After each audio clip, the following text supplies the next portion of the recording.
नमस्कार, मेरा नाम है सुमित सिंह मेहता। आज का हमारा टॉपिक है एटॉमिक न्यूक्लियाई या सिंपल शब्दों में बोलें न्यूक्लियस। आज हम न्यूक्लियस के बारे में थोड़ा बहुत इंट्रोडक्शन देखेंगे, न्यूक्लियस क्या होता है। जैसे कि हम सब लोग जानते हैं 1911 में यानी 1911 में रदरफोर्ड ने एक एक्सपेरिमेंट किया कि कोई हमारे पास जो एटम है उस एटम के स्ट्रक्चर को बताने के लिए। तो जब रदरफोर्ड ने ये एक्सपेरिमेंट किया, उन्होंने क्या किया, अल्फा पार्टिकल लिए और अल्फा पार्टिकल को एक गोल्ड फॉइल में क्या किया, दागा, यानी एक गोल्ड फॉइल में उसका बम्बार्टमेंट कराया। तो उन्होंने देखा कि मैक्सिमम नंबर ऑफ जो अल्फा पार्टिकल थे वो गोल्ड फॉइल से क्या हो गए, पास हो गए, और कुछ अल्फा पार्टिकल ऐसे थे जो किसी एक एंगल में क्या हो गए, डिफ्लेक्ट हो गए, और कुछ अल्फा पार्टिकल ऐसे थे जो जिस रास्ते से गए उसी रास्ते से क्या हो गए, वापस लौट गए। और यहाँ से उन्होंने कंक्लूजन निकाला, उन्होंने बोला कि कोई भी अगर हमारे पास एटम है, उस एटम का जो मैक्सिमम पार्ट होता है या जो अधिकतम भाग होता है वो खाली होता है, और जो एटम है उसका जो मैक्सिमम मास होता है उसके सेंटर पे क्या होता है, कंसंट्रेटेड होता है। ठीक, और जो ये मास होता है जो एटम के सेंटर पर कंसंट्रेटेड होता है, ये नेचर में कैसा होता है, पॉजिटिवली चार्ज होता है। और इलेक्ट्रॉन इस पॉजिटिवली चार्ज मास के चारों क्या करते हैं, चक्कर लगाते हैं। ठीक, तो उन्होंने क्या बोला कि उन्होंने बोला कि अज्यूम कर लिया कि ये क्या है, कोई एक एटम है। ठीक, और इस एटम के सेंटर पे क्या होता है, कुछ एक मास होता है, और इस एटम का जो मैक्सिमम मास होता है इसके सेंटर में क्या होता है, कंसंट्रेटेड होता है। और ये चार्ज में कैसा होता है, इसका नेचर कैसा होता है, पॉजिटिव होता है, यानी पॉजिटिव चार्ज होता है इसमें। और इलेक्ट्रॉन इसके चारों ओर क्या करते हैं, रिवॉल्व करते हैं। ठीक है, ये किसने कहा हमको, रदरफोर्ड ने कहा। और रदरफोर्ड ने हमको ये बताया कि ये जो पॉजिटिवली चार्ज होता है इसे हम क्या बोलते हैं, न्यूक्लियस बोलते हैं, या फिर एटॉमिक न्यूक्लियाई बोलते हैं। और उन्होंने ये भी कहा कि इस न्यूक्लियस का जो पॉजिटिव चार्ज होता है वो इसलिए होता है क्योंकि ये न्यूक्लियस प्रोटॉन से मिलकर बना होता है, या फिर एक तरह के पार्टिकल से मिलकर बना होता है, जिसे हम क्या बोलते हैं, प्रोटॉन बोलते हैं। ठीक है, लेकिन बाद में फिर न्यूक्लियस में स्टडी की गई और ये देखा गया, अब जैसे अज्यूम किया कि ये क्या है, एक प्रोटॉन है, ये क्या है, सॉरी ये क्या है, हमारा एक न्यूक्लियस है। और जब रदरफोर्ड ने कहा कि ये पूरा का पूरा न्यूक्लियस किससे मिलकर बना हुआ है, प्रोटॉन से मिलकर बना हुआ है, पी फॉर प्रोटॉन, पी किसके लिए लिखा है यहाँ पर, प्रोटॉन के लिए लिखा गया है।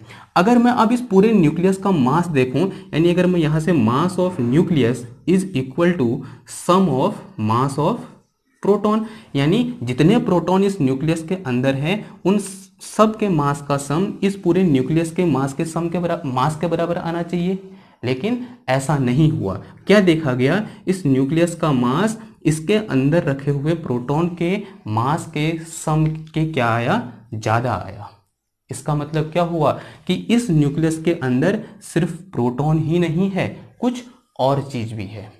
ठीक, तो फिर 1932 में, अप्रोक्स 1932 में एक साइंटिस्ट थे जिनका नाम था चैडविक ने यह बताया कि इस न्यूक्लियस के अंदर केवल प्रोटॉन ही नहीं होते हैं, एक और तरह का पार्टिकल होता है जिसे हम न्यूट्रॉन बोलते हैं। क्या बोलते हैं, न्यूट्रॉन। यानी अब इस न्यूक्लियस के अंदर क्या होते हैं, एक होता है प्रोटॉन और एक होता है क्या, न्यूट्रॉन। और जो न्यूट्रॉन होता है उसका नेचर कैसा होता है, उसमें कोई भी आवेश नहीं होता है, यानी वो कैसा पार्टिकल होता है, एक न्यूट्रल पार्टिकल होता है। वहीं दूसरी ओर जो हमारे पास प्रोटॉन है वो कैसा होता है, नेचर में पॉजिटिवली चार्ज होता है, यानी उसका आवेश या फिर उसका जो चार्ज है वो कैसा होता है, पॉजिटिव होता है। और उसी प्रोटॉन के कारण जो हमारा न्यूक्लियस होता है वो कैसा होता है, पॉजिटिव होता है, यानी पॉजिटिवली चार्ज होता है। नाउ और एक चीज और जो प्रोटॉन का जो मास होता है वो कितना होता है, मास ऑफ प्रोटॉन कितना होता है, 1.6 इंटू 10⁻⁻27 kg होता है। और ये देखा गया है कि जो प्रोटॉन का मास है वो न्यूट्रॉन के मास से 1836 इलेक्ट्रॉन के मास के 1836 टाइम होता है। और जो प्रोटॉन का मास होता है, mass of proton is approx equal to होता है मास ऑफ न्यूट्रॉन, ठीक है। मास ऑफ प्रोटॉन लगभग बराबर होता है किसके, मास ऑफ न्यूट्रॉन के बराबर होता है। और यही दो प्रोटॉन और न्यूट्रॉन मिलकर किसका निर्माण करते हैं, हमारे न्यूक्लियस का निर्माण करते हैं, या फिर हमारे न्यूक्लियाई का या फिर एटॉमिक न्यूक्लियाई का निर्माण करते हैं। अब यहाँ पर एक क्वेश्चन आपके दिमाग में आना चाहिए कि जैसे कि मैंने अभी थोड़ी देर पहले कहा कि प्रोटॉन और न्यूट्रॉन किसके अंदर होते हैं, इस न्यूक्लियस के अंदर होते हैं, ठीक है। ये न्यूक्लियस एज्यूम कर लिया, और यहाँ क्या है, प्रोटॉन भी है और न्यूट्रॉन भी है, ठीक। और भी है, मैं यहाँ पर सिर्फ 4 दिखा रहा हूँ, ठीक है। ये प्रोटॉन प्रोटॉन, अभी थोड़ी देर पहले मैंने ये बोला कि जो प्रोटॉन पे जो चार्ज होता है वो कितना होता है, पॉजिटिव चार्ज होता है, यानी चार्ज इन प्रोटॉन, अगर मैं यहाँ से यानी चार्ज इन प्रोटॉन लिखूँ, वो होता है हमारे पास जितना एक इलेक्ट्रॉन के पास नेगेटिव चार्ज होता है उतना ही एक प्रोटॉन के पास पॉजिटिव चार्ज होता है। यानी charge of proton, P for proton, वो कितना हो जाएगा 1.6 इंटू 10⁻⁻19 कूलम। लेकिन कैसा होता है, ये पॉजिटिव चार्ज होता है, और इतना ही नेगेटिव चार्ज किस में होता है, इलेक्ट्रॉन में होता है, ठीक। अब यहाँ पर क्या है, ये प्रोटॉन है और ये भी क्या है, प्रोटॉन है। और हम जानते हैं कूलम्स लॉ के अकॉर्डिंग अगर कोई दो सेम चार्ज एक दूसरे के बहुत पास होते हैं तो उनमें क्या लगता है, रिपल्सन का फोर्स लगता है, यानी वो दूसरे को क्या करते हैं, रिपेल करते हैं। यानी उन दोनों के बीच लगने वाला इलेक्ट्रोस्टैटिक फोर्स का नेचर कैसा होता है, रिपल्सिव होता है। यानी अगर मैं यहाँ पर लॉ ऑफ इलेक्ट्रोस्टैटिक लगाऊं या फिर लॉ कूलम्स लॉ लगाऊं, तो कूलम्स लॉ तो क्या कहता है, इन दो प्रोटोनों ने इस न्यूक्लियस के अंदर रहना ही नहीं चाहिए था। तो फिर ऐसा क्यों होता है कि ये प्रोटॉन प्रोटॉन यहाँ अंदर रहते हैं, वो क्यों रहते हैं। यानी यहाँ पर सिंपल सा यहाँ पर कहने का मतलब है, यानी हम समझ सकते हैं कि इन दो प्रोटोनों के बीच एक ऐसा फोर्स लग रहा होगा जो इलेक्ट्रोस्टैटिक फोर्स से क्या होगा, अलग होगा, और वो नेचर में कैसा होगा, अट्रैक्शन का होगा। और उस टाइप का फोर्स का नाम दे दिया short range force. Short range force क्यों कहा उसको, इसलिए कहा क्योंकि जो न्यूक्लियस की जो रेडियस होती है वो क्या होती है, बहुत ही छोटी होती है, यानी इसलिए बहुत शॉर्ट होती है, यानी बहुत माइक्रो लेवल में हम आ जाते हैं। तो इसलिए यहाँ पर जो प्रोटॉन और प्रोटॉन के बीच की डिस्टेंस है वो बहुत कम है, तो इन दोनों के बीच लगने वाला फोर्स क्या बोल दिया हमने, शॉर्ट रेंज फोर्स बोल दिया। यानी प्रोटॉन प्रोटॉन या न्यूट्रॉन प्रोटॉन, प्रोटॉन न्यूट्रॉन किसी न्यूक्लियस के अंदर होते हैं, किसकी वजह से, एक फोर्स की वजह से, जिसको हम क्या बोलते हैं, शॉर्ट रेंज फोर्स बोलते हैं। शॉर्ट रेंज फोर्स भी 2 टाइप के होते हैं, एक होता है स्ट्रॉन्ग शॉर्ट रेंज और एक होता है वीक शॉर्ट रेंज। इसको हम न्यूक्लियर फोर्स भी बोलते हैं, या ऐसे बोलेंगे हम इसको, short range nuclear force and strong nuclear force and weak nuclear force. यानी जो प्रोटॉन प्रोटॉन या न्यूट्रॉन प्रोटॉन या न्यूट्रॉन न्यूट्रॉन किसी न्यूक्लियस के अंदर है, उसके लिए रिस्पॉन्सिबल होता है स्ट्रॉन्ग न्यूक्लियर फोर्स, ठीक। इतनी बात समझ में आई। इसके बारे में हम आगे पढ़ेंगे कि शॉर्ट न्यूक्लियर फोर्स क्या होता है, या फिर स्ट्रॉन्ग न्यूक्लियर फोर्स क्या होता है, या फिर वीक न्यूक्लियर फोर्स क्या होता है, वो हम आगे आने वाले चैप्टर में पढ़ेंगे। फिलहाल हम ये जान लेते हैं कि न्यूक्लियस के अंदर क्या होते हैं, प्रोटॉन होते हैं और न्यूट्रॉन होते हैं। प्रोटॉन कैसे होते हैं, पॉजिटिवली चार्ज होते हैं, और न्यूट्रॉन कैसे होते हैं, कोई भी चार्ज नहीं होता है, यानी वो कैसे होते हैं, न्यूट्रल होते हैं। न्यूट्रॉन को हमने दिखाया N से, प्रोटॉन को हमने दिखाया P से। और ये न्यूक्लियस के अंदर होते हैं क्योंकि इनके बीच क्या लग रहा होता है, कुछ शॉर्ट रेंज फोर्स लग रहे होते हैं। और वो शॉर्ट रेंज फोर्स 2 टाइप के हो सकते हैं, एक हो सकता है स्ट्रॉन्ग न्यूक्लियर फोर्स और दूसरा होता है वीक न्यूक्लियर फोर्स। ओके, इतनी बात समझ में आई। आगे देखते हैं, आगे क्या देखते हैं। ओके नाउ, अब किसी भी न्यूक्लियस में कुछ नंबर ऑफ प्रोटॉन होंगे, ठीक है। यानी number of proton in nucleus, in nuclei, किसी भी न्यूक्लियाई में जो नंबर ऑफ प्रोटॉन होते हैं उसको हम दिखाते हैं किससे, कैपिटल Z से। किससे दिखाते हैं हम, कैपिटल Z से। इसका एक और नाम है, वो है एटॉमिक नंबर। इसको हम दूसरा नाम क्या बोलते हैं, एटॉमिक नंबर।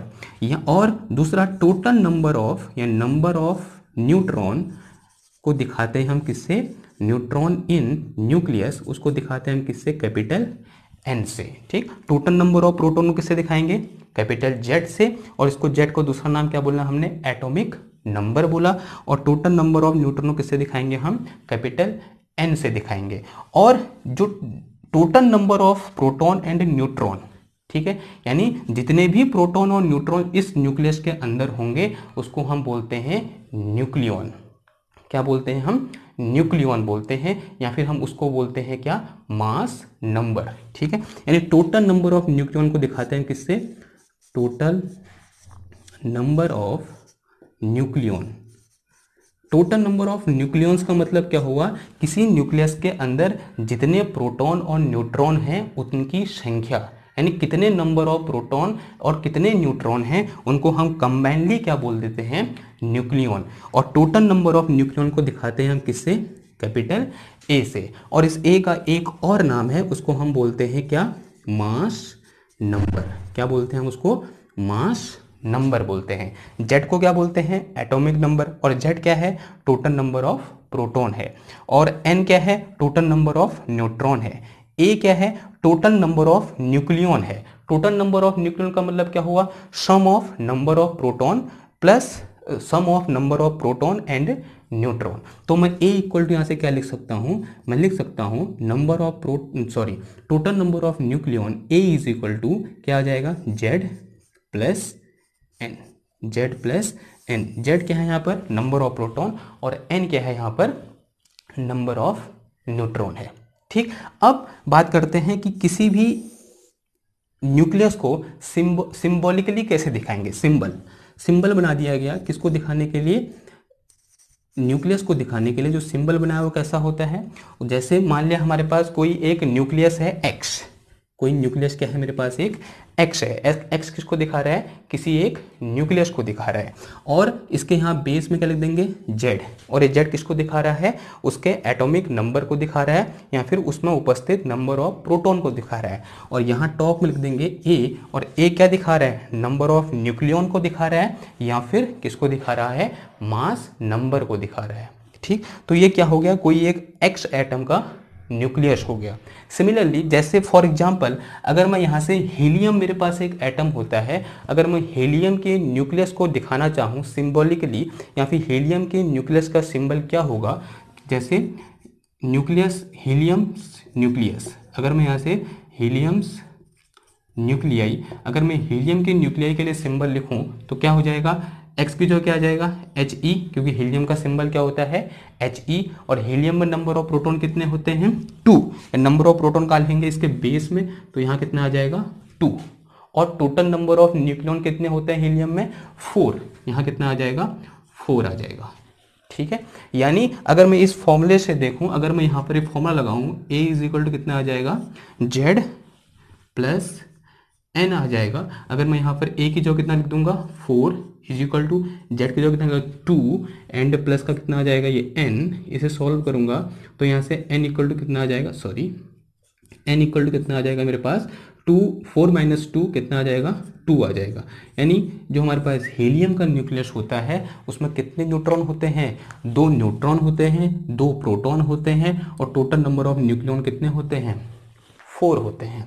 तो इस तरीके से हम क्या कर सकते हैं? सिंबॉलिकली, या फिर किसी न्यूक्लियस के लिए सिंबॉलिकली इस तरीके से रिप्रेजेंट कर सकते हैं। For example this one. Okay, इतनी बात समझ में आई?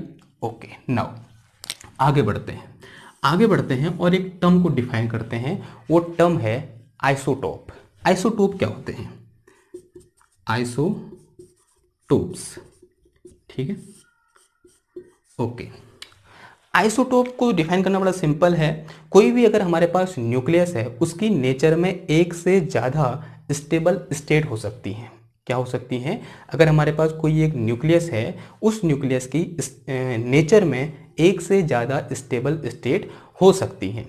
फॉर एग्जाम्पल उसी तरीके से हम क्या करेंगे? इस आइसोटोप को डिफाइन करेंगे।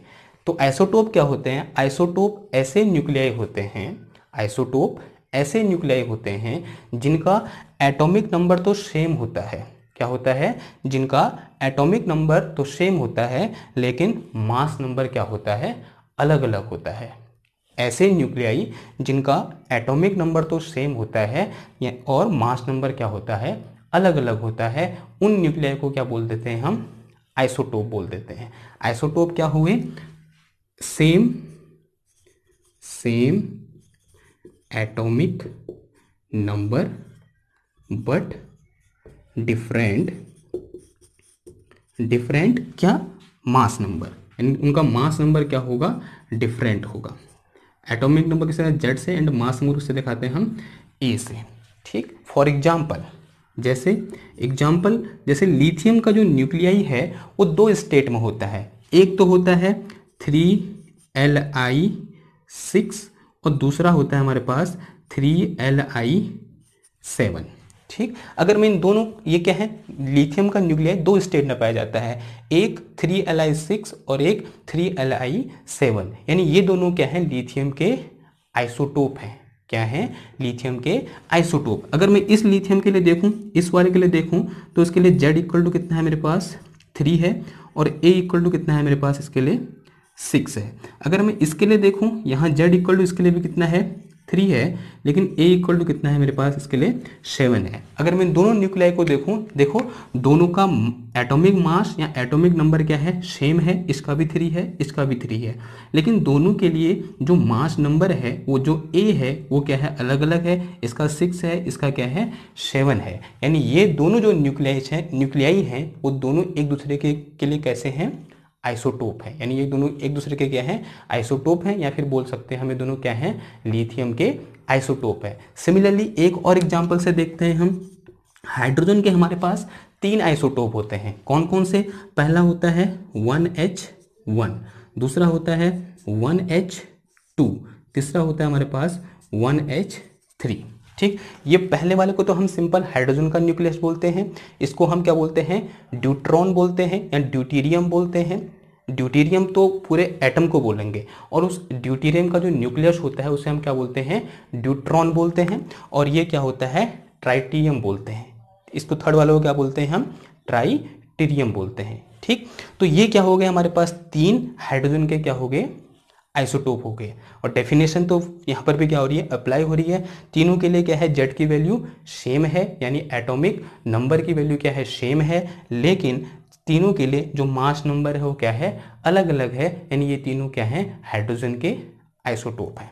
तो ये क्या हो गया, आइसोटोप हो गया। और ये क्या हो गया, हमारे न्यूक्लियस हो गया कि न्यूक्लियस क्या होता है, उसके अंदर क्या क्या होते हैं, और प्रोटॉन और न्यूट्रॉन न्यूक्लियस के अंदर किस वजह से होते हैं। ठीक है, ये हमने सब कुछ सीखा। ये थोड़ा बहुत इंट्रोडक्शन था किसके बारे में, न्यूक्लियस के बारे में या फिर एटॉमिक न्यूक्लियाई के बारे में। आने वाले चैप्टर में हम पढ़ेंगे कि न्यूक्लियस का मास वो क्या होता है, जो न्यूक्लियस की रेडियस होती है वो क्या होती है, न्यूक्लियस का मास क्या होता है। ठीक है, और भी बहुत सारी चीज़ें हम न्यूक्लियस के बारे में पढ़ेंगे। ये सिर्फ क्या था, छोटा सा इंट्रोडक्शन था।